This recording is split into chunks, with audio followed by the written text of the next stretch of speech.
first couple years of my life, I lived off of boiled potatoes and Sprite. Yeah, so fast forward, I would, you know, obviously look for ways to be the best at whatever I could be, and otherwise you're just going to turn into him. You're just going to be in a different location. So I met these kids that were, So today is a special edition of Social Commerce Give It Up, where people talk a little more to the point, a little more deeply, a deeper dive in. So today we have a very special guest, Jefferson Keith Langley.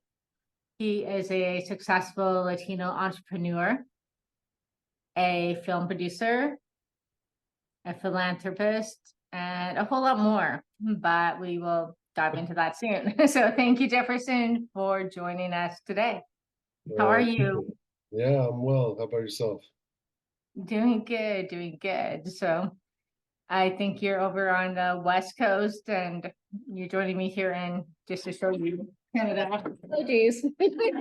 Yeah, I love it. On Yeah, a very gloomy yeah, Canada spring day. yeah, that's Uh, great. Perfect day for an Um, interview. yeah, I am. I'm in SoCal. Okay, amazing. Yeah, definitely.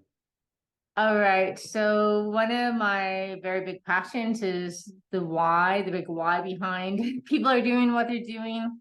Yeah, And what I have experienced from talking to so many people is it's yeah, basically transmuting, transitioning adversity into achievement. So I kind of feel that's in your backstory. So can you let us know how it started, where you started, your background, that type of thing? absolutely. Yeah, thank you for having me. So yeah, I was born in a small town called Amarillo in the Panhandle of Texas in the 1970s. I was born in '73, so I'm 50 now. Yeah, small town, middle of nowhere kind of thing. My parents moved me to another small town about an hour from Dallas when I was about one, little over one. I was born with a rare disease.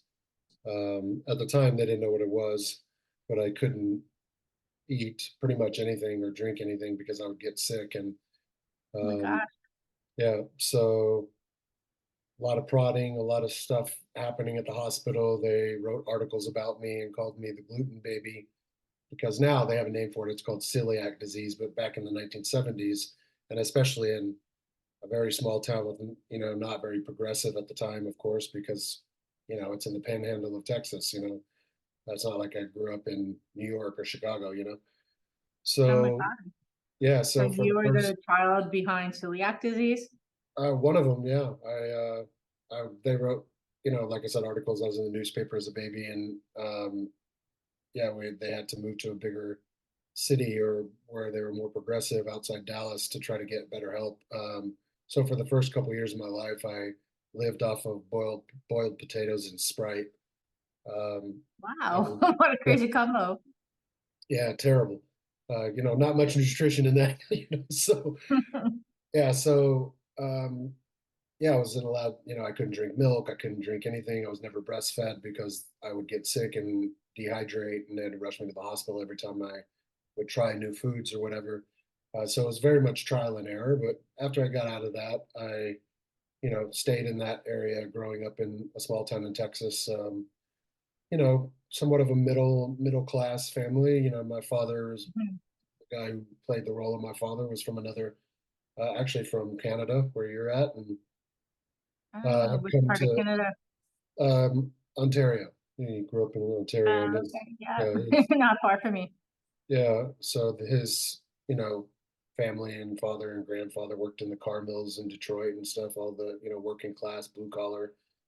Hmm, Um, hmm. yeah. So I grew up in this town outside Dallas, and at the time it was very small. Friday night lights, one high school. Fighting towns against towns. Sports against sports, and I was a prodigy athlete, but growing up with a different kind of dynamic where my mother is obviously, I have a ethnic background. I'm part Latin and part Native American Indian from her side, and Mhm. so she's half and half. And so I grew up with a very spiritual, upbringing. Although I was growing up in the Bible Belt, white America, um, Hmm. my I guess connection to spirituality was a little bit different because of my mother's, heritage and stuff. So I never really took medicine when I would get sick or I'd get injured or whatever. Playing sports at a high level, I would, she would crush these, herbs at, now it's Wow. popular. Now it's popular. Everybody takes herbs and superfoods and eats, stuff from the ground. But back then Right, right. it was super unorthodox. And um, yeah, so I had that kind of upbringing where I was very connected to, why are we the way we are, and a deeper understanding about energy. And she would hook me up to these machines called chi machines where it would run clean energy through our meridians. And so I would very Oh, rarely, wow. So yeah. what does So that look like? That's like super interesting to me. yeah, it's a machine and you put your feet on it and it touches the acupressure and acupuncture points in your feet. So obviously Mhm. reflexology now is this big craze, right? Oh, Right. touch different points on your body, Mhm. it helps you, But back Yeah. then it was weird. So you connect the little nodes to different places on your palms and your wrists and here, all that kind of stuff. And it just runs clean energy through your meridians. And so when I start getting sick, she'd let's hook you up to the chi machine, So Wow. I thought all the kids were doing it. I was Yeah, gonna ask you, was that just like part of who you were? Like, did that seem normal to you compared to like, like going to school and seeing friends and things like it, that?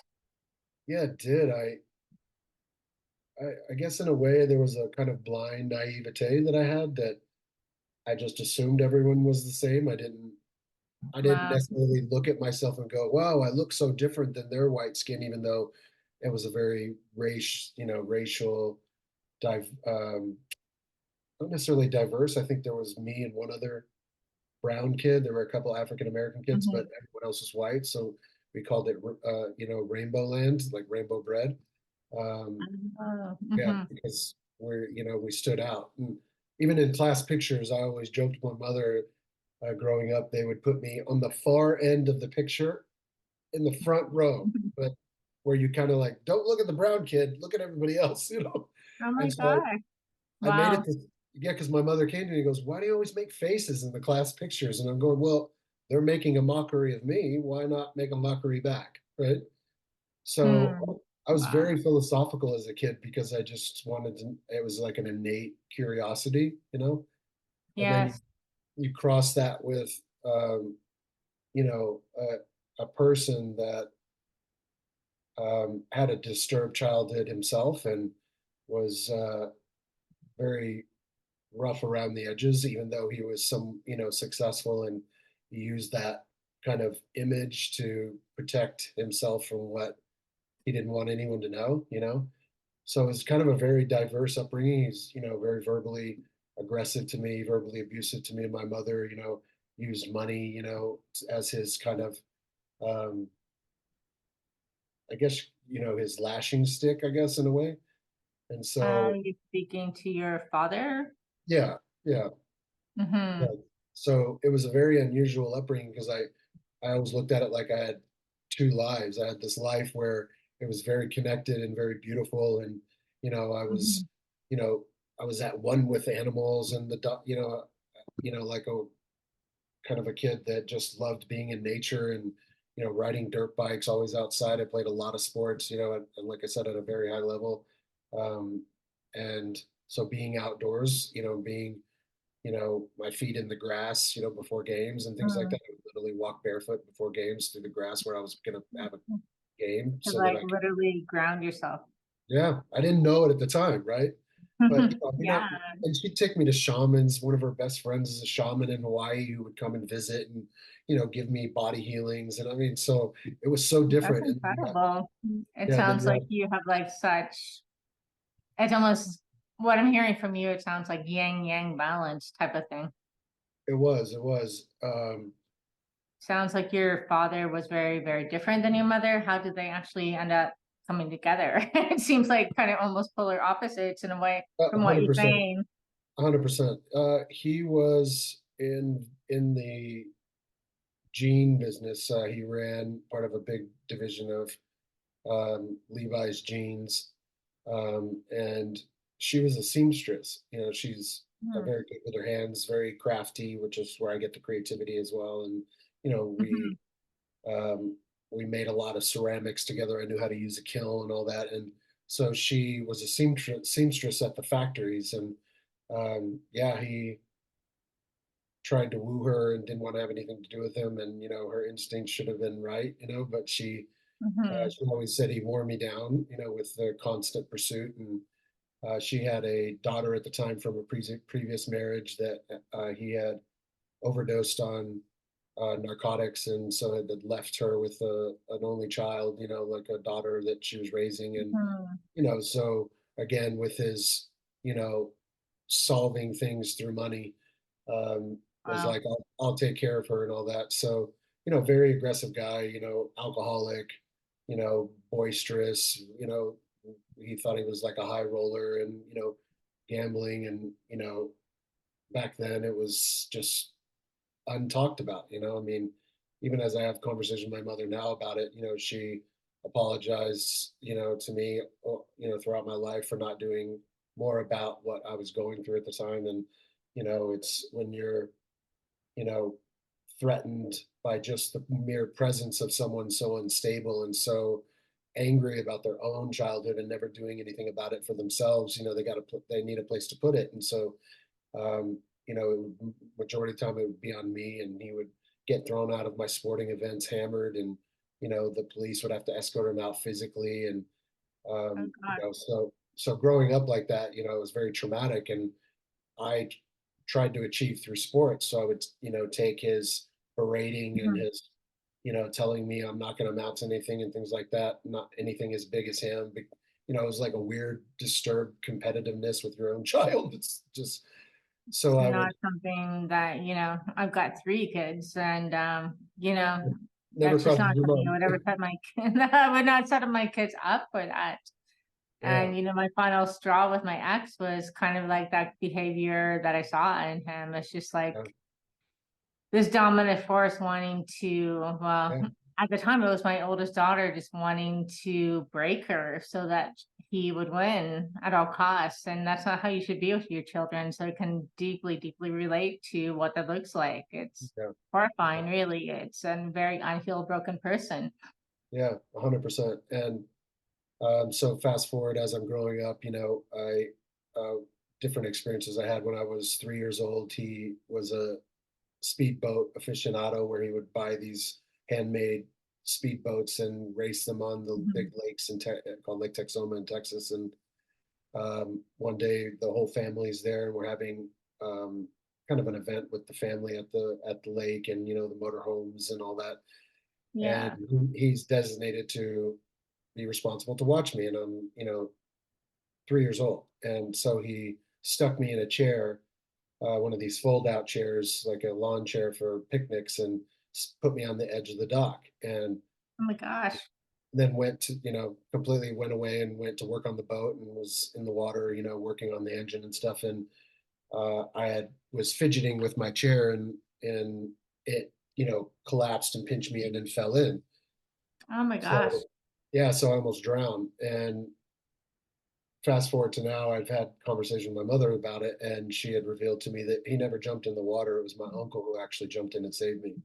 So when you're dealing with a person like that, you're and that dynamic of so much affection coming from one side, and so much I want to help you, and I want you to soar, and I want you to have all these different tools, and so much so that I'm going to teach you unorthodox things like shamans and Reiki healings, and how to Mhm. heal your body with herbs and be connected to yourself. And I use that stuff for my sports. So I strengthen my Mhm. intuition, and in sports they call it anticipation skills, right? So you can Yeah. anticipate where the play is going, right? But for me, I could just read it. I mean, they talk about it in NFL, sportscasters will say there's no one as good as Tom Brady. Brady is reading the play. Mhm. What Mhm. does reading the play mean? He's reading Mhm. what's going to happen. He's watching the chain of events, and he's anticipating what could be the next move. And he was just so good at it that, he obviously, did what he did. But So I had that kind of same knack, coming from that spiritual side. But yeah, growing up, I just used a lot of that torment and, well, I'll show you, and at the time it Mhm. wasn't healthy, of course it's not healthy, but you're not equipped, you're a kid and you're just going, whatever I can do to keep this guy off my back and make Yeah. sure that he's not picking on me and, berating me for what I didn't do, oh, I could Wow. do, yeah, I could do things like um, these great things, and he'd go, but what about that? That's what losers are made of, and if you keep doing that, you're gonna be a loser too. And it's just an unusual way to teach someone how to achieve, right? But yeah, Wow. it was an It interesting sounds upbringing. like kind of like narcissism 101 from what you're Yeah, yeah, saying. yeah. I didn't But know it this. sounds like due to the balance of what your mama is bringing to the table, you Yeah, took that and made it a stronger tool for yourself. yeah. I mean, now as I look back, hindsight is a beautiful thing, right? And as you grow Hmm. up, you think, what does it mean when a man goes to his wife and says, I want to have a baby, but I want him to be born on my birthday as a present to myself? That's what transpired. Who actually says that? Like, who Yeah, actually would say that? yeah, that's what he said. So there was this weird dynamic with him and I, it was, and Hmm. so, when it comes to the topic of your show, taking adversity and transforming it into achievement, I just found a bunch of ways to do that. I did it in spite of him. I did it for my own, safety. I did it for being able to fit in, with a very Hmm. white neighborhood. They can't deny you if you're good at sports, right? Because sports is everything, right? So like if I Yeah, it's excel, a big trading tool for sure. In yeah, North America, well, over worldwide, actually, yes. Like, yeah. look at the world soccer cups. I mean, Crazy. worldwide, the beautiful game. So yeah, so fast forward, I would, you know, obviously look for ways to be the best at whatever I could be. And it's just a natural knack of mine is I don't choose things naturally that I don't think I have a good shot at winning. So Hmm. if I'm doing it, there's a good chance I'm going to win at it because I'm very selective about it because of that upbringing, because Well, winning for was everything. sure, you never had a chance to fail, right? Without big consequences.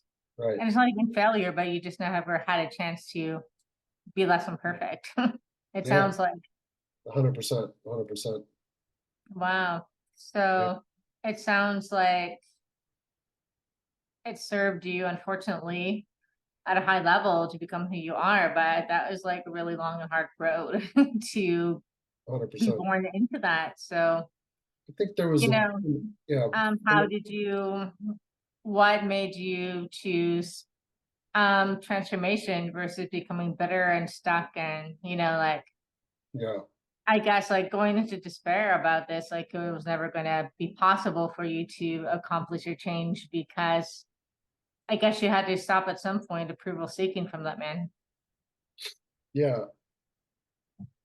I mean, the simple answer is that it was to do anything I could to not be like that. And Hmm.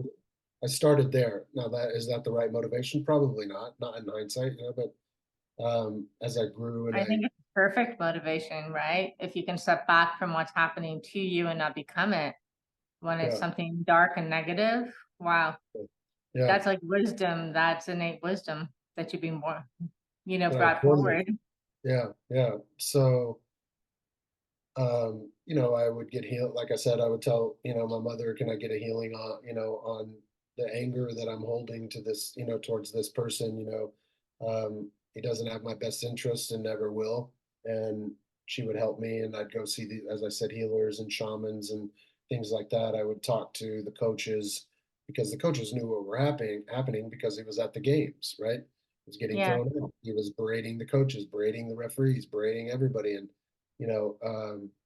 so I looked at it and said, okay, am I pissed? Yeah, of course I'm pissed. There's a lot of resentment towards that person growing up, throughout that time.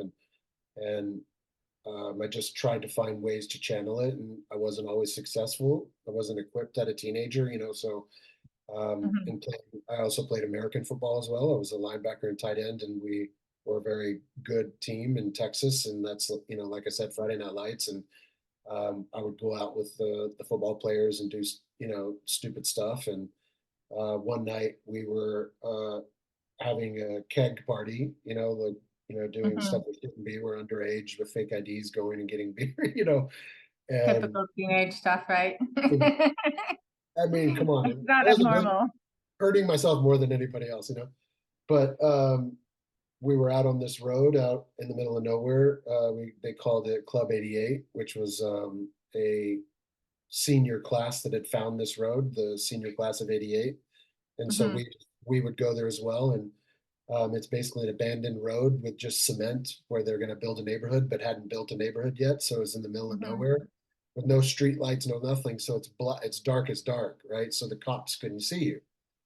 And so one night we go out there and, we're doing our thing and, music and, cars and, that kind of stuff. And Mhm. uh, a group of gangbangers from Dallas, from another high school, came out there with sticks and canes and bats. And uh, Oh my God. basically, basically a 60 to 70 kid brawl erupted on the street, like literally a street brawl.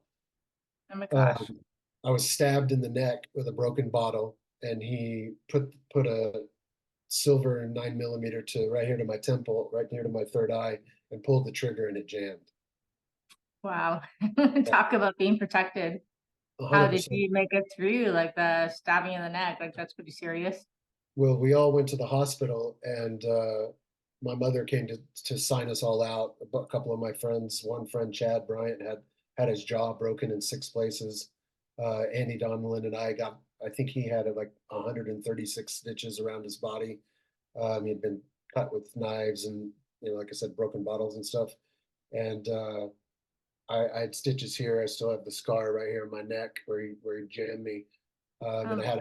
I have them on my back and under my hair where they'd smashed the bottle over my head. Um, and yeah, I mean, these are the things where you realize if I don't start making better choices, I'm not going to make it. But when I say that, I'm not perfect, and I don't think that's the game. I think the game is to take what we're doing and transform it as we're talking about in ways that you don't know and see the different parts of you that can come out. And Exactly. I took I'm a that. very much see the big picture person in terms Yeah, of like life events, and I feel like that was to channel into the woo a little bit. Divinely guided. I think you're protected, but that was like it sounds like it was a transformation point in your life. So what happened after that? yeah, I mean, I completely turned everything into a different direction. Was already dedicated to sports, but I knew this guy wasn't going to help me by paying for my college or anything. And Hmm. they were already having marital issues. My mother was sleeping on the couch for years. He didn't even give her the room. He made her sleep on the couch. Wow. Um, and so, when you see that, you're like, this is a this is going down pretty bad. So I'm like, Yeah. how am I going to get myself into college? And I knew the only way it was going to happen because even though he had the money, he only stayed with her and he told her to her face so that he didn't have to pay child support for me. So Wow. yeah, Holy. yeah. Wow. So I went, how the only way I'm going to get into college is scholarship. And so I Hmm. busted my ass and I trained, they call them two-a-days, where you train twice a day every day. I trained Monday through Hmm. Sunday, morning before school and after school every day, and then on the weekends in the morning and the afternoons, to make sure I got into college through my sports, and I did. That's amazing. Wow. Yeah, That takes a yeah. lot of, I'm gonna say grit and determination. Yeah, Um, I knew I had been given a second chance, and um, I guess in a weird way, those incidents where, getting into trouble like that, or just, causing a ruckus. There was another incident where I was at a university near Dallas called North Texas State, and we had all skipped school because there was a big game that we were going to have, and we went to North Texas State, and it was nighttime, and um, there was about 200 kids from college, freshmen in college, and we were in high school, and Mhm. we're big kids. We're talking football players. Right. And so the cops are called, and the security of the campus come, and they break it up, and everybody scatters. But because I wasn't doing anything, I didn't even run. So they just picked us up to take us to the jail Mhm. cell and say, "Well, we'll hold you here so that there's no trouble until your parents come." Mhm. The guy left me in there for 2 days, and it was Thanksgiving. What? Yeah, Oh my gosh. yeah. How did you get stuck in there? Were you alone? Was there anybody else? Just you? No, all the parents came but mine. Oh, oh, So in that day, brutal. yeah, that night and the next day, into the next night and the next morning, I sat in that holding cell, and I said to myself, I'm coming out. I'm getting out of this for sure. So by the time I was a senior in high school, I already had offers to go to college. And when I graduated, this person came to my graduation. During the graduation, before I went up to get my diploma, he came up to me while I was sitting with the rest of the students and told me he's leaving because now I'm graduating. He doesn't need to pay child support. Gave me a Hmm. check. And when I Wow. got home after the event, he took all the furniture and left my mother and I with nothing. Wow. Wow. That's Yeah. such a low life energy. Yeah. Tragedy. But so I'm laying it on thick, just kind of going over the highlights because I want to make the example of like, if I can get through that, you can get through anything. And so I made it to college. I went and played ball for a couple of years. At the time, obviously I was um, the standout brown kid. So a talent scout came to me from J.C. Penney and said, I love talked to my mother and said, I love this kid's look. Look at his eyelashes. Look at, such a unique Mhm. look. Is he Latin? And she said, yes, we're part Latin. And she said, okay, great. J.C. Penney is having a competition in Washington, D.C., but it starts in Dallas, and I want him to come and enter. So without telling me, she entered me and then took me down to this contest, and I won. And so Wow. there were agents there, and an agent came up to me and said, "I want to represent you." And her name was Kim Dawson, which is a big agency in Dallas. And so they flew me out to Washington D.C. I was in the competition, and I met a famous fashion designer named Catalina Herrera, and she's a big, Spanish designer that came to me and took me under her wing and introduced me to a lot of people. And I was in commercials as a teenager and as a boy. And they needed that quota, right? And we need a brown kid, Mhm. a brown kid in this. And it helped Wow. me because I saw that there were other opportunities outside this physical. Because let's be honest, sports is very aggressive. It just is. It's a It lot of is, yeah. they thrive off of, get angry, get pissed, kill them, murder them. And, I mean, I just didn't resonate with that type of vibe. And I saw another opportunity going, well, what if I could use my creativity? And at the time, it was my look, but I wasn't too caught up in that because I thought, looks can go and all that kind of stuff. But I'm going, but it's the creative side of me. What if the creative side of me has been kind of protected so that Yes. so that Yes. this couldn't stomp out the light, right? And he focused all of Um, it on sports and Sorry all to of it on. interrupt you just for 1 second, but do you feel everything that you have spoken to about what you went through, there must have been some level of anger. I mean, you're like very calm, very peaceful person, but there must have been some level of anger. Oh Do well, you I mean, feel that segment of your life served to kind of like heal that in you, get it out of you, channel it into a 100% creativity. positive direction, take it to the next stage? Yeah, definitely. I mean, I found my sanctuary in creativity.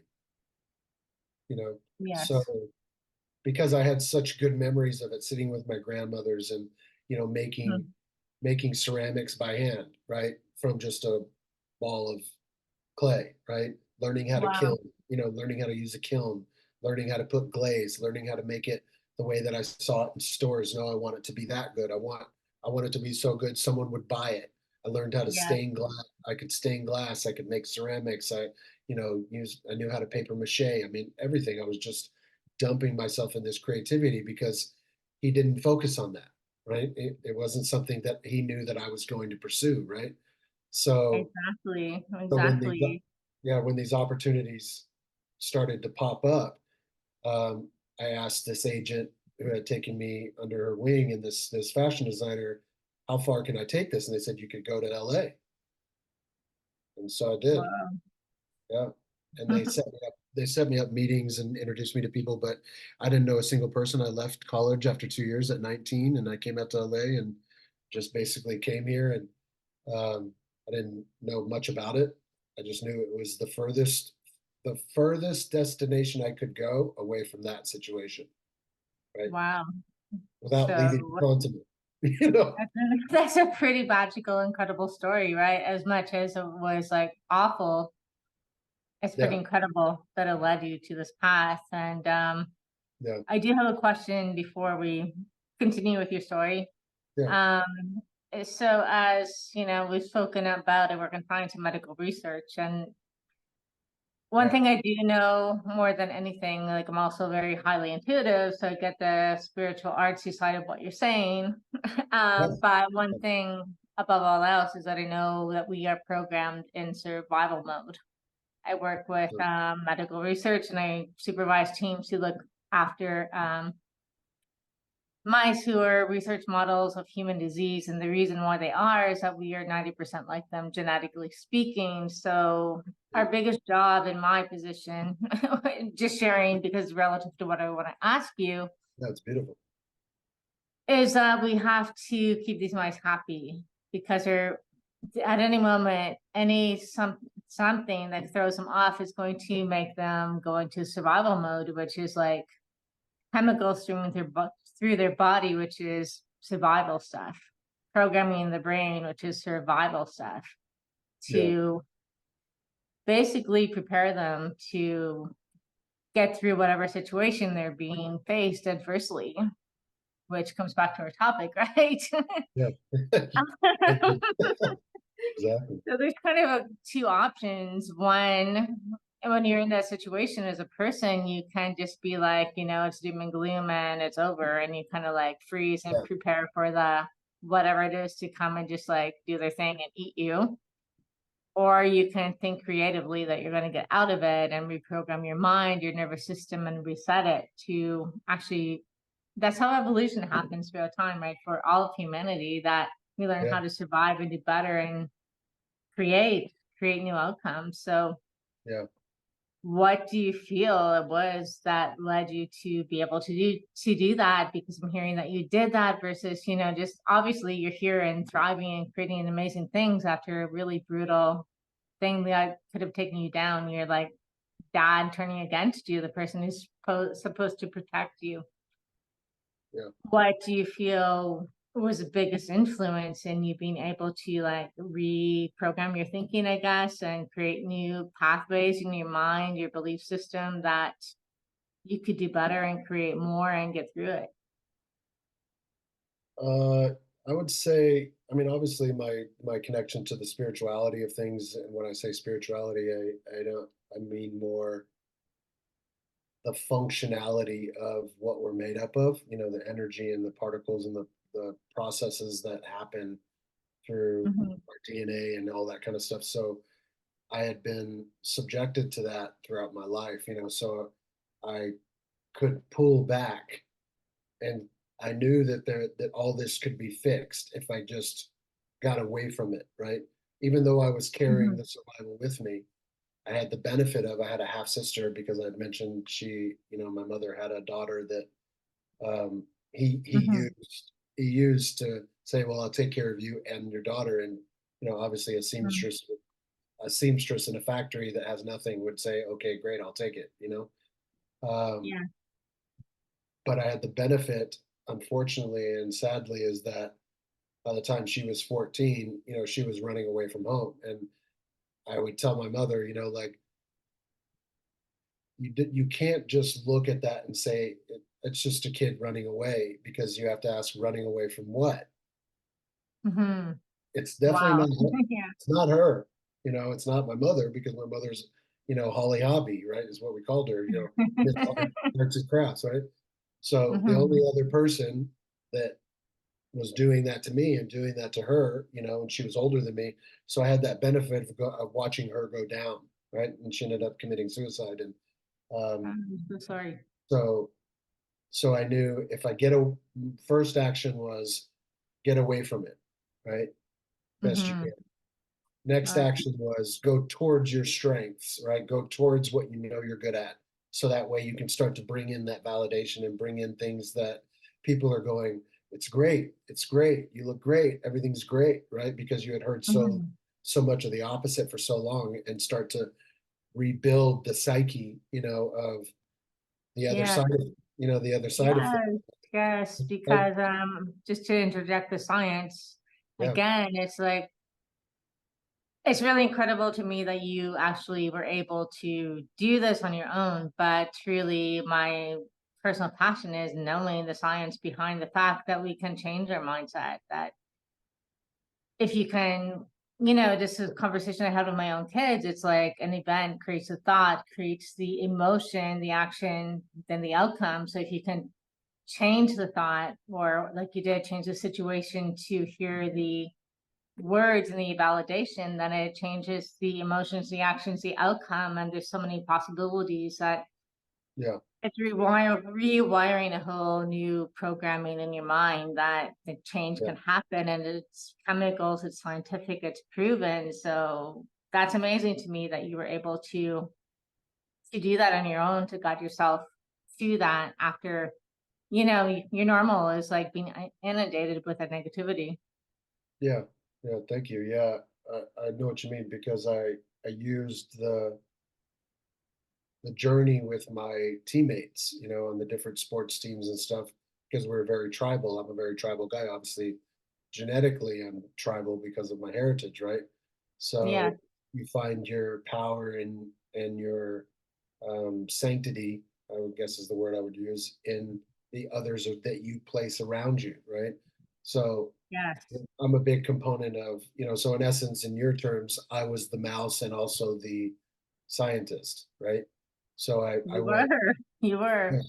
So I knew if I didn't get myself out of survival at the time and start surrounding myself with guys that were similar to the tribes that I was achieving so much success as an athlete, I wasn't even going to make it because I just brought what I had there with me to another location, right?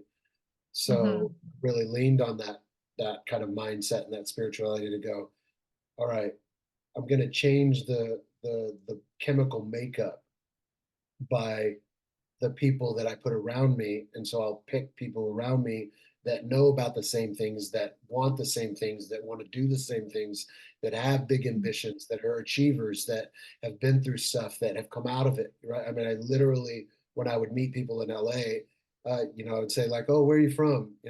"Oh, what was your upbringing like?" And of course, I'm Hmm. sugarcoating everything because of the shame and the embarrassment of going, look what this person did. And I didn't want people to think that I was that, or even though little glimpses of it would come out, of course I was angry and it would slip out. And I knew that that wasn't their fault. It's on me. I take responsibility for myself because that person Hmm. didn't, right? I take Right. responsibility for my actions because that person didn't, right? So Yes. it became about creating separation, right? Not I just love that. the physical distance was already done, right? Yes. It was Yes. now the mental, emotional, and chemical connection that I need to create separation from, right? And so Yeah. I was super blessed. I met a guy who was a very kind dude and, was very successful in the special effects realm. He took me under his wing, gave me jobs, and I started working for a lot of big producers and stuff. And being their assistant. And, I worked on huge movies as, I was 19 and I was just willing to work because I saw business as sports, you put the work in, you put the effort in, you do it in a consistent way that you can't deny what will come out of that because I had done it for so long since I was 3. Right. Yeah. So this man, Sean, started introducing me to a lot of other guys that were my age, right? He was a little older. And Mhm. I just got, you know, again, divine intervention, the higher power stepped in and said, I'm going to make sure you survive, right? Because otherwise you're just going to turn into him. You're just going to be in a different location. So I met Wow. these kids that were all like budding stars and in big movies and stuff, but they were kind of like a little bit smaller roles. And then I got introduced to actors that were my age in their early 20s, but were huge. They had hit series and they were in big movies. And so now I was running Mhm. around with this brat pack, but they were all overachievers, but all very damaged, and we were all Mhm. trying to get ourselves Mhm. out of it, right? Yeah. Um, yeah, so it was the tribe that helped itself, right? And Hmm. yeah, we called them powwows, and we'd all get together and philosophize about what we thought life was about. And I brought in my spirituality and the things I had learned from shamans, not knowing it, just going, this is what I know. I know it to be Yeah. true. I used it in Mhm. sports. I excelled at a very high level in sports. I went to college to play ball, not in a physical way because the physicality was normal, but I wanted to be better than everyone else. So I Mhm. brought in that added component that I realized no one else had. They didn't have chi machines. They didn't get to sit with spiritual healers to say, it's you who created it. Let's find out why you created it, get the lesson and move on. Right. So I had, Exactly. That's what I feel is that many people feel like yeah, what's happening right now is the only reality that's possible, that it's happening to them, that there's no possibility of change. And yeah. I love the message that you're putting it out there that it can be different. There's a new reality you can grab onto and create, mostly create. I Most mean, people go through life not knowing that, they just don't know it. So yeah, I love the message that you're sharing with other people. yeah. You don't let the Um, reality you're in change the reality. And so we, exactly. But that's such a foreign concept. Everyone just thinks it's just the way it I mean, is. I used to, it's interesting you say that because I used to think like, God, I wish everybody knew this. And then I just got to a point where like I thought it's not my responsibility for them to know this because it's out there. You can do it. I did it without any guidance. I used what I had around me. If you got a shovel, dig a hole. If you got some tools, build something. If you got a film camera, shoot something. So Right. I just, it's that, it's very simple, right? Use what you have in your sphere and in your reality. So I went to these guys and I'm going, hey, you're in these big movies, be in my stuff.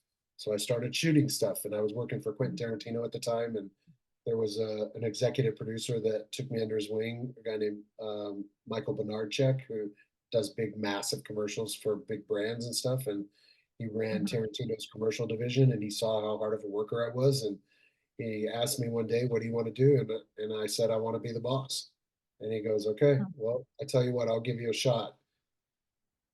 You come and you can use on the weekends cameras in the film vault where they stored all these films, the excess film that they didn't use, and I'll let you start shooting stuff. All you have to do is pay for the insurance." And so, of Mhm. course, I went to my buddies and I'm like, "You're almost famous and you're in big stuff. Be in my stuff so people, watch my stuff." And Yeah, what I didn't know yeah, later on, I was going to use that as a more professional person in the industry. That's what they do. They go and get people who people know, and they get all the equipment and they shoot those people in their stuff. Same thing. So yeah. I started shooting stuff, started getting notice, and yeah, everything started to change. And at the same time, the guys that I was hanging around were also using that, fueling that energy of saying like, Mhm. "Hey, we're now going to do stuff as well." And so I had friends who directed and produced, wrote and directed a movie called Butterfly Effect with Ashton Kutcher. So I was Yeah, there. love that Yeah, movie. they shot it in Canada. Um, they so I was there when that all thing happened. They came from the tribe.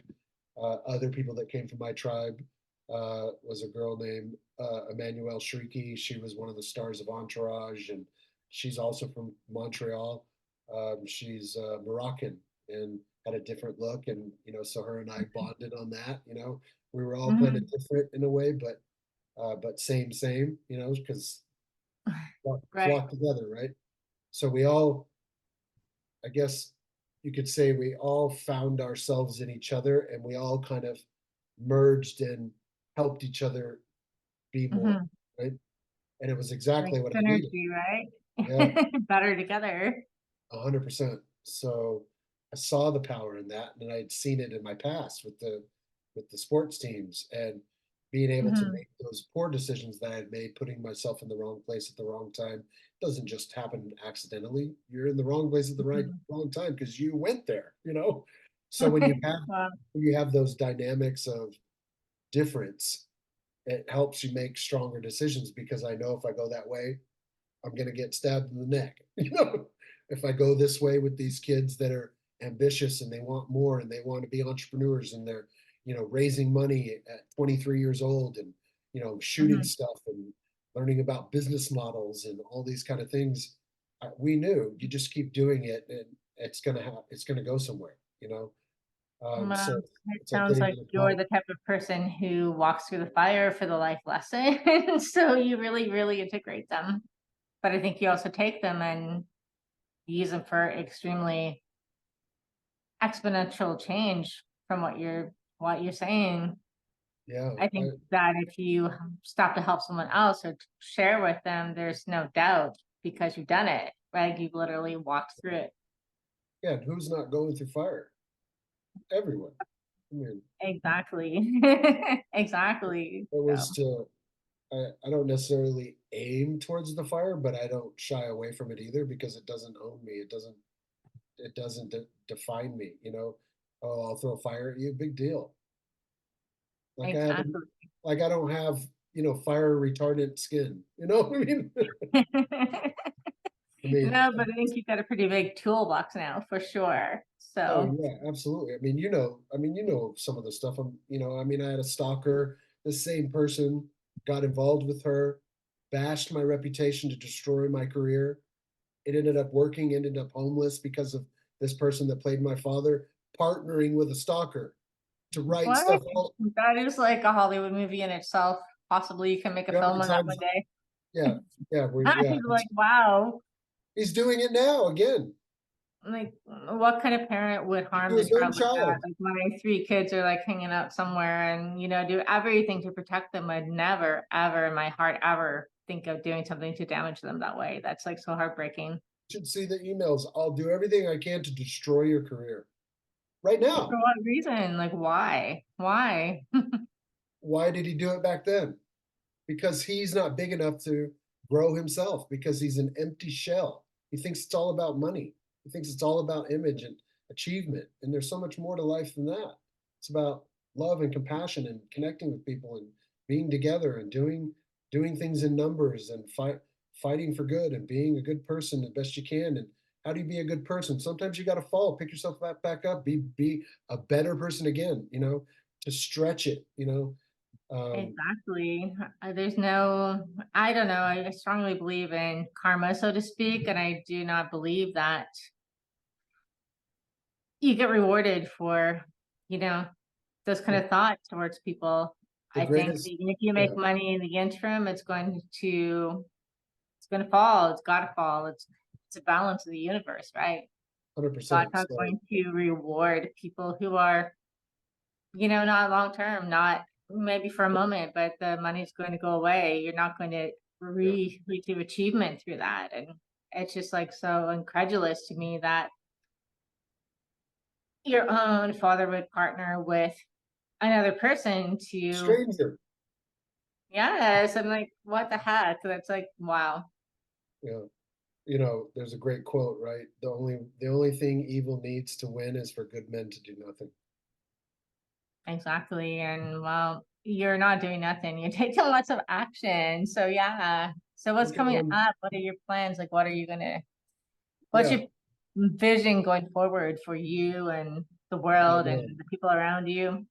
yeah. I mean, I'm surrounded by so many good people that that I admire and I love. The people who are in my inner circle, obviously, but also in my career. We have a global transmedia studio called the Shepherds Studios, and we're making movies, games, TV, consumer products, software, tech. I mean, all kinds of stuff, and we have this kind of amalgamation of all these cool personalities who've seen different things in their lives. They've all had success in their own lane, I guess you could say. And I just created this big lane where all the bikes could fit, and Awesome.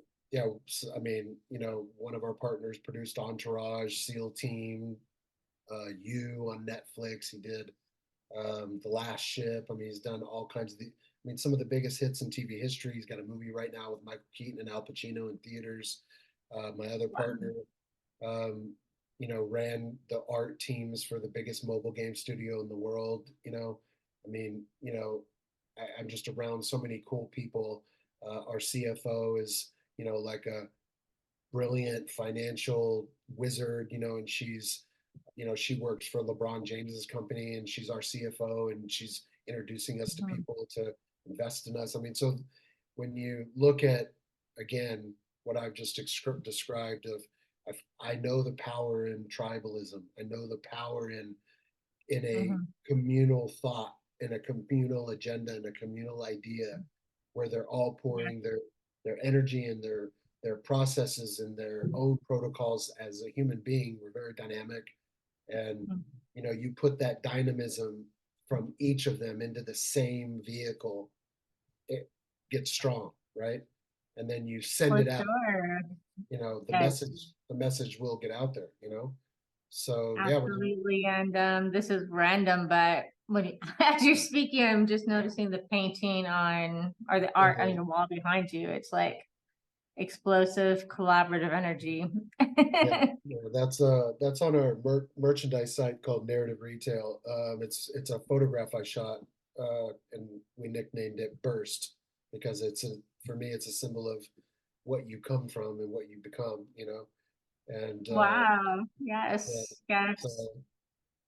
so yeah, thank you so So much. I appreciate you having me on and letting me tell a little bit of my story and that's giving me an the incredible platform. story. And, for sure, the momentum you built, the vision you have, the person you are is, what, unfortunately, what this person who says or calls themselves to be your father and this like partnering with the other person is like small dice compared to the bigger picture that you've created and the things that are going to come about. So And that's look at the exciting. And So again, look at the people around me. I mean, I have people like you that, is a close friend, and um, you know, I think it identifies that I'm on the right track. So anytime I'm feeling low or the negative energies after me and telling me that I'm from the past and I'm in the past, I look at it and say, no, I'm not, because look at them, you know. So it's a great balance. It's a great way to, I mean, what is adversity? Adversity is a layered destruction of what is good.